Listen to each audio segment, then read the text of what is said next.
Dobrý den, já bych vám chtěl představit Node MCU.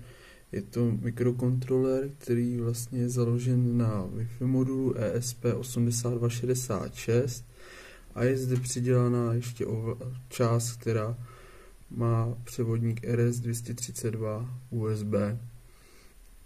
Node MCU mám nahraný firmware přímo od Node MCU nejnovější verzi a chtěl bych vám ukázat, jak budu ovládat RGB diodu pomocí webového rozhraní, kde jsem si vlastně udělal na mobil, na platformu Android aplikaci, pomocí které je to celé možné ovládat.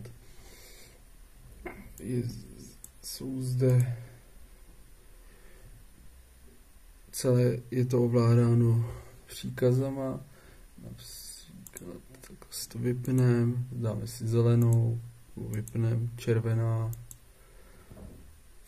a zelená, bílá v podstatě, takhle to moc není vidět, ale když si před to dáme takhle nějaký jakoby kryt, tak je to lépe vidět.